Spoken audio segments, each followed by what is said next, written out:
வணக்கம் மக்களே. நம்ம கார்த்திக் கதையில நவம்பர் 20 என்ன நடக்க போகுது அப்படிங்கறத பத்தி தாங்க இந்த வீடியோல இப்ப நம்ம பார்க்க போறோம். இந்த வீடியோவுக்கு மறக்காம லைக் பண்ணிக்கோங்க. நீங்க லைக் பண்றதுதான் எங்களுக்கு அடுத்த வீடியோ போடுறதுக்கு ரொம்பவே இன்ட்ரெஸ்டிங்கா இருக்கும். சோ மறக்காம லைக் பண்ணிட்டு இந்த வீடியோவை பாருங்க. என்ன நடக்குது அப்படின்னு பாத்துட்டீங்கன்னா, நம்ம ஈஸ்வரிக்கு ஒரே குழப்பமா இருக்கு.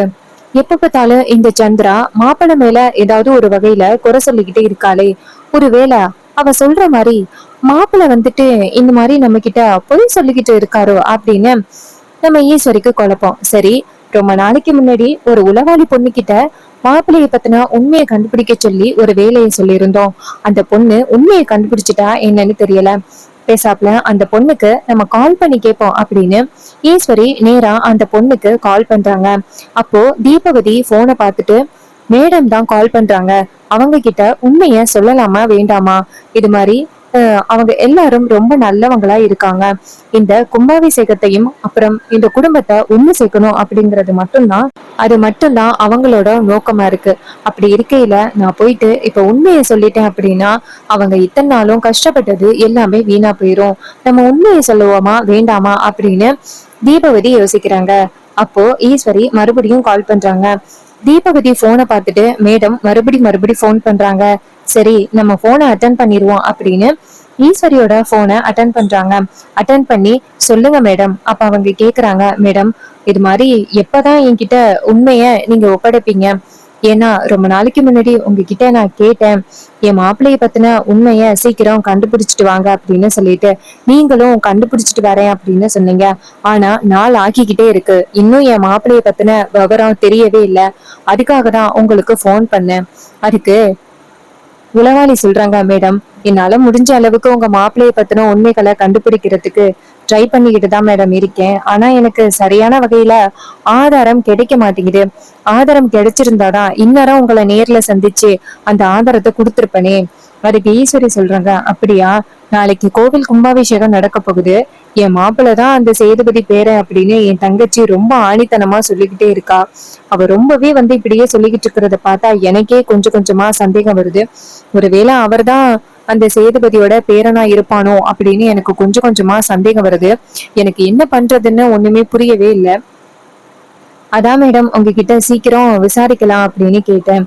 அதுக்கு தீபாவதி சொல்றாங்க, மேடம் நான் உண்மையை கண்டுபிடிச்சிட்டேன் அப்படின்னு வச்சுக்கிடுங்களேன், உங்களை நேரடியாவே சந்திச்சு அந்த உண்மையை நான் ஒப்படைச்சிடுறேன். இதை கேட்டதும் ஈஸ்வரி சொல்றாங்க, சரிங்க மேடம் அப்படின்னு சொல்லிட்டு போனை கட் பண்றாங்க.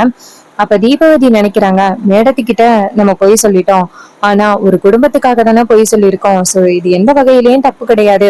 அட்லீஸ்ட் இந்த கும்பாபிஷேகம் முடிஞ்ச பிறகாவது அவங்க கிட்ட இந்த உண்மையை ஒப்படைப்போம். நான் எத்தனையோ இந்த மாதிரி ஒரு கேஸ பாத்திருக்கேன், ஆனா இந்த மாதிரி ஒரு நல்லவங்களை இதுவரைக்கும் நான் பார்த்ததே இல்லை. அப்படி இருக்கையில நம்ம இப்படி சொல்றது ரொம்பவே தப்பு. சரி இருக்கட்டும், கொஞ்ச நேரம் கழிச்சு மேடத்துக்கிட்ட உண்மையை சொல்லலாம் அப்படின்ட்டு நம்ம தீபாவதி நினைச்சிட்டு இருக்காங்க. இன்னொரு பக்கம் நம்ம ஈஸ்வரி நினைக்கிறாங்க, என்னடா இது, மாப்பிள்ளைய பத்தின உண்மையை கண்டுபிடிக்கிறதுக்கு அவங்க கிட்ட பணம் கொடுத்து சீக்கிரம் கண்டுபிடிங்க அப்படின்னு சொன்னா அவங்க என்னடான்னா காலம் தாழ்த்திக்கிட்டே போறாங்க. இதுவே நமக்கு பெரிய பிரச்சனை ஆகிட்டு இருக்கே அப்படின்னு ஈஸ்வரி நினைக்கிறாங்க. அப்புறமா நம்ம ஹீரோவை காமிக்கிறாங்க. ஹீரோ நேரா ரேவதி கிட்ட இது மாதிரி, அத்தை கொஞ்சம் கொஞ்சமா என்னை பத்தின உண்மைய கண்டுபிடிக்கிறதுக்கு நிறைய வகையில முயற்சி பண்ணிக்கிட்டு இருக்காங்க. அதுக்கு ரேவதி சொல்றாங்க, எனக்கு நல்லாவே தெரியும், அம்மா யாரோ உளவாளி பொண்ணை அப்பாயின்மெண்ட் பண்ணியிருக்காங்க அப்படிங்கிறது நல்லாவே தெரியும். அந்த பொண்ணு உண்மையை சொல்லிட்டா ரொம்ப பெரிய பிரச்சனை ஆகிரும். அதுக்குதான் இப்ப என்ன பண்றதுன்னு தெரியல. அப்ப ஹீரோ சொல்றாரு, அந்த பொண்ணை நான் நேரடியா போய் பார்த்து பேசிட்டு வரவா?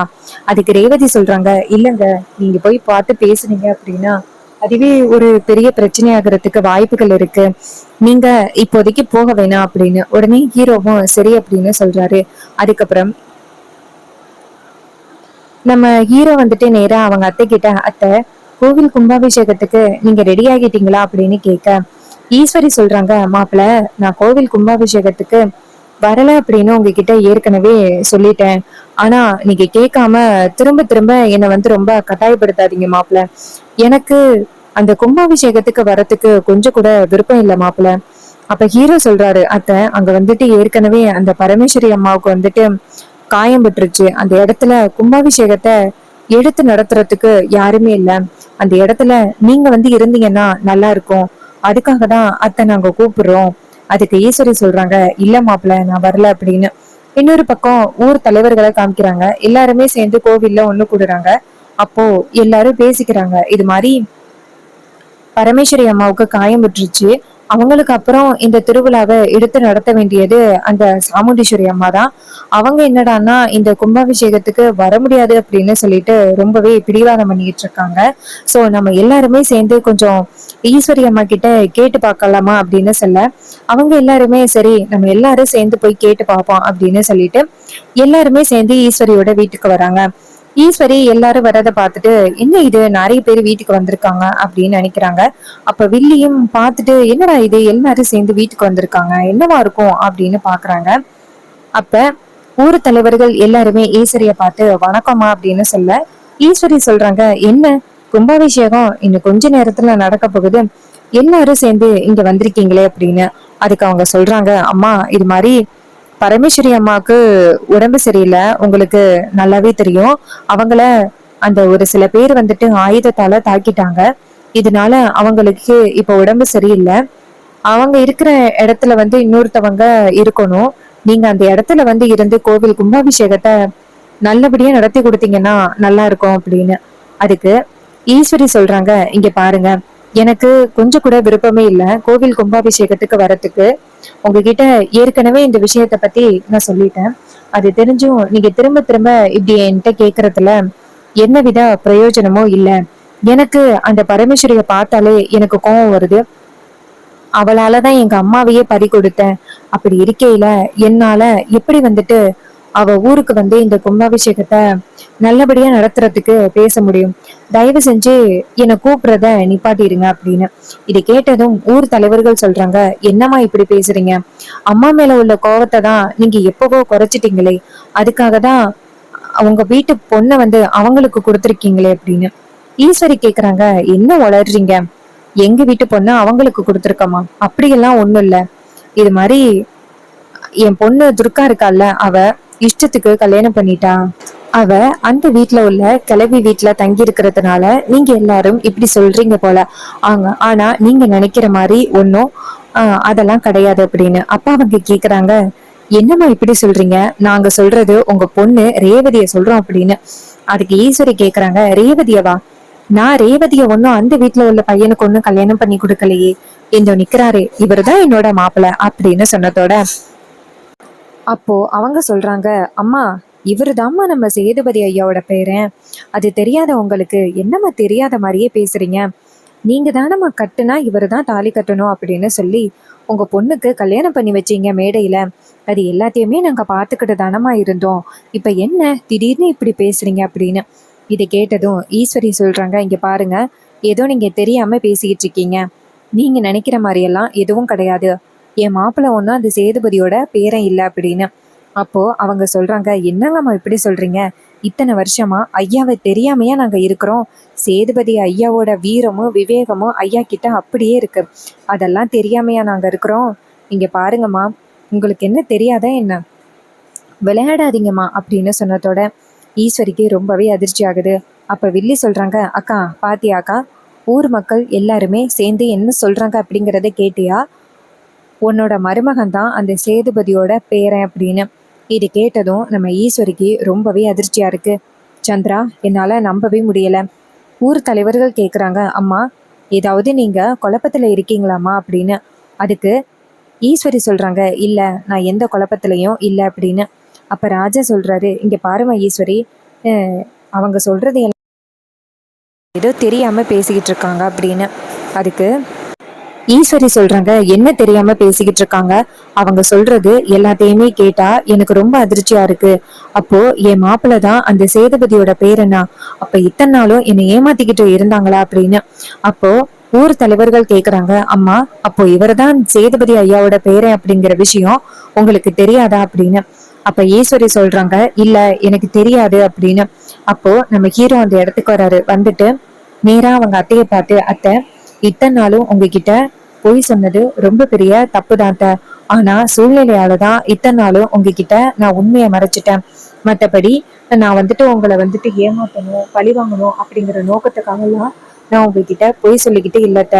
நான் இந்த வீட்டுக்கு எதுக்கு வந்தேன் அப்படின்னா எப்படியாவது கும்பாபிஷேகத்தை நடத்தணும், பாட்டி குடும்பத்தையும் அத்தை குடும்பத்தையும் ஒண்ணு சேர்க்கணும் அப்படின்னு நினைச்சுதான் நான் இங்க வந்தேன். ஆனா கடைசியில என்னென்னமோ நடந்து போயிடுச்சு அப்படின்னு. அப்போ ஈஸ்வரி டக்குன்னு இல்ல ஒரு நிமிஷம் இரு அப்படின்னு சொல்லிட்டு அதிர்ச்சியில சோஃபால உட்கார்றாங்க. அப்போ ஊர் தலைவர்கள் எல்லாருமே இத பார்த்துட்டு, அம்மா அப்போ உங்களுக்கு தெரியாத அம்மா, ஐயாவோட பேரனை தான் உங்க பொண்ணுக்கு நீங்க கல்யாணம் பண்ணி வச்சிருக்கீங்க அப்படிங்கிற விஷயம் உங்களுக்கு தெரியாதா? அப்போ ஈஸ்வரி சொல்றாங்க, இங்க பாருங்க, என்னை நம்ப வச்சு ஏமாத்திட்டாங்க. எனக்கு பின்னாடி இவ்வளவு பெரிய சதி நடந்திருக்கு அப்படிங்கறதே எனக்கு தெரியல அப்படின்னு. இது கேட்டதும் ஊர் தலைவர்கள் சொல்றாங்க, அம்மா இங்க பாருங்க, தயவு செஞ்சு கோவப்படாதீங்க.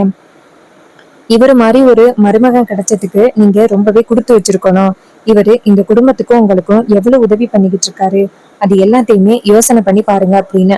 அப்ப ராஜா சொல்றாரு, ஆமா ஈஸ்வரி, கொஞ்சம் யோசனை பண்ணி பாரு அப்படின்னு. அப்ப ஈஸ்வரி கேக்குறாங்க, அப்போ உங்களுக்கு இந்த விஷயத்த பத்தி தெரியுமா? இவன் தான் உங்க தங்கச்சியோட மவன் அப்படிங்கிறது உங்களுக்கு தெரியுமா?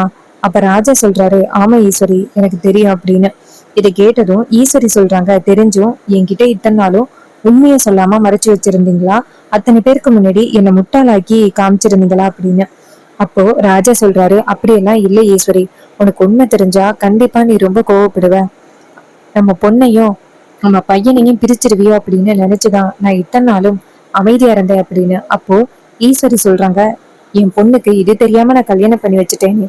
இங்க பாருமா ரேவதி, அவனுக்கும் உனக்கும் எந்த வகையிலயும் பொருத்தம் கிடையாது. அம்மா சொல்றேன்னு அவனை பிரிஞ்சிரு அப்படின்னு. இது கேட்டதும் ரேவதி சொல்றாங்க, என்னம்மா இப்படி பேசுறீங்க? அவரை விட்டு என்னால எப்படிமா பிரிய முடியும்? உங்க இஷ்டத்துக்கு பேசுறீங்க, அவரை விட்டு நான் பிரிய மாட்டேன் அப்படின்னு. இது கேட்டதும் ஈஸ்வரிக்கு ரொம்பவே அதிர்ச்சி ஆகுது. என்ன இப்படி பேசுற? அவன்தான் அந்த சேதுபதியோட பேரன். ஏன் உன்னோட பாட்டி இறந்ததுக்கு முக்கிய காரணமான அந்த குடும்பத்துல உள்ளவங்க கூடயா நீ வாழ போற? அப்ப ரேவதி சொல்றாங்க, அம்மா எனக்கு இது முன்னாடியே தெரியும், அவங்க ஒன்னும் காரணம் கிடையாது பாட்டியோட இறப்புக்கு அப்படின்னு. இத கேட்டதும் ஈஸ்வரி சொல்றாங்க, அப்ப உங்க எல்லாருக்குமே இந்த விஷயம் தெரியுமா? எல்லாருக்குமே இந்த விஷயம் தெரிஞ்சு என்ன முட்டாளாக்கி வேடிக்கை பார்த்துக்கிட்டு இருந்தீங்களா? அப்போதான் நம்ம சந்திரா சொல்றாங்க, பாட்டியாக்கா, இப்பயாவது உனக்கு உண்மை தெரிய வந்துச்சா? எல்லாருமே சேர்ந்து உன்னை முட்டாள் ஆக்கியிருக்காங்க, இப்பயாவது புரிஞ்சுக்கிட்டியே அப்படின்னு. அப்போ ஈஸ்வரிக்கு ரொம்ப அதிர்ச்சி ஆகுது. ஈஸ்வரி சொல்றாங்க, என் தங்கச்சி அப்பையில இருந்து சொல்லிக்கிட்டே இருந்தா, எனக்கு பின்னாடி அவ்வளவு பெரிய சூழ்ச்சி நடக்குது அப்படிங்கிறத சொல்லிக்கிட்டே இருந்தா. ஆனா நான் என் தங்கச்சியோட பேச்ச கொஞ்சம் கூட கேட்கவும் இல்லை, மதிக்கவும் இல்லை. ஏன்னா அந்த அளவுக்கு நான் இவன் மேல நம்பிக்கை வச்சிருந்தேன். நம்பிக்கை வச்சிருக்கிறதுக்கு எல்லாத்துக்குமே இவன் சரியான பதிலடி கொடுத்துட்டான். என் வாழ்க்கையில இந்த மாதிரி ஒரு நம்பிக்கை துரோகத்தை நான் கிராஸ் பண்ணதே இல்லை. என் பொண்ணு துர்கா எனக்கு நம்பிக்கை துரோகம் பண்ணிட்டா அப்படின்னு அவளை நான் வீட்டை விட்டே அனுப்புனேன். ஆனா இவன் வீட்டுக்குள்ளேயே வந்து எனக்கு இவ்வளவு பெரிய துரோகத்தை பண்ணியிருக்கான். இவன் முகத்துல முழிக்கிறதுக்கு எனக்கு கொஞ்சம் கூட விருப்பமே இல்லை. ஊர் மக்கள் கிட்ட, இங்க பாருங்கய்யா, இவன் தான் அந்த சேதுபதியோட பேரன் அப்படிங்கிறது எனக்கு தெரியாம முட்டாள்தனமா இவனை என் பொண்ணுக்கு கல்யாணம் பண்ணி வச்சுட்டேன். நான் பண்ணது ரொம்ப பெரிய தப்பு அப்படிங்கிறது இப்பதான் புரியுது. இனிமே தயவு செஞ்சு இவனை இந்த வீட்டுக்குள்ள இருக்க வைக்காதீங்க, இப்பவே இவனை இந்த வீட்டை விட்டு புடிச்சிட்டு போங்க அப்படின்னு சொன்னதோட அப்போ நம்ம ரோஹிணி சொல்றாங்க, அம்மா என்னம்மா இப்படி பேசுறீங்க? அவரு என்னம்மா தப்பு பண்ணாரு? குடும்பத்தை ஒண்ணு சேர்க்கணும் அப்படின்னு நினைச்சுதானமா வந்தாரு, அவரு மேல ஏமா கோவப்படுறீங்க அப்படின்னு. அதுக்கு ஈஸ்வரி சொல்றாங்க, அப்போ எல்லாருக்குமே உண்மை தெரியும். அப்ப எல்லாருமே உண்மையை தெரிஞ்சுக்கிட்டுதான் இத்தனை நாளும் என்னை முட்டாள் மாதிரி வழி நடத்தி இருக்கீங்க. அப்போ உங்க எல்லாருக்கும் நான் வந்துட்டு முட்டாளா தெரிஞ்சிருக்கேன். என் வாழ்க்கையில என் கூடவே இருந்து நீங்க எல்லாருமே சேர்ந்து எனக்கு ரொம்ப பெரிய துரோகத்தை பண்ணிட்டீங்க. என் தங்கச்சி தான் எனக்கு ஆரம்பத்துல இருந்தே சொல்லிக்கிட்டு இருந்தா, அவன் சொல்றது எல்லாமே பொய்யே. அவன் தான் அந்த சேதுபதி பேரன் அப்படின்னு சொல்லிக்கிட்டே இருந்தா. ஆனா நான் எதையுமே நம்பாம என் குடும்பத்து மேல நம்பிக்கை வச்சிருந்தேன். என் குடும்பம் எனக்கு எந்த வகையிலையும் துரோகம் பண்ணாது அப்படின்னு நினைச்சு நான் நம்பிக்கை வச்சிருந்தேன். ஆனா ஒட்டுமொத்த குடும்பமும் சேர்ந்து எனக்கு சரியான பதிலடி கொடுத்துட்டீங்க. என் வாழ்க்கையில உங்க யாரையுமே நான் திரும்ப பார்க்க கூடாதுன்னு நினைக்கிறேன் அப்படின்னு சொல்லிட்டு ஈஸ்வரி படு பயங்கரமா பேசுறாங்க. சோ இந்த ப்ரெடிக்ஷன் உங்களுக்கு பிடிச்சிருக்கா? இந்த ப்ரெடிக்ஷன் பிடிச்சிருந்துச்சுன்னா இந்த வீடியோவுக்கு மறக்காம லைக் பண்ணிக்கோங்க. நம்ம சேனலை சப்ஸ்கிரைப் பண்ணிட்டு பக்கத்துல உள்ள பெல் ஐக்கானையும் கிளிக் பண்ணி ஆல்னு செட் பண்ணிக்கோங்க. அப்பதாங்க அடுத்த வீடியோ போடும் பொழுது உங்களுக்கு தொடர்ச்சியா நோட்டிபிகேஷன் வரும், பார்க்கலாம். சோ இப்ப நான் இந்த வீடியோல காமிக்கிற இந்த ஃப்ளவரோட பேர் என்ன, எனக்கு இந்த ஃப்ளவரோட பேர் என்ன அப்படிங்கறது எனக்கு சரியா தெரியல. நான் கடையில வாங்கினேன், பட் அதோட பேர் என்ன அப்படிங்கறத நான் சரியா கேட்கல. என்ன ஃப்ளவர் அப்படிங்கறத மறக்காம கமெண்ட்ல சொல்லுங்க. தேங்க்யூ ஃபார் வாட்சிங்.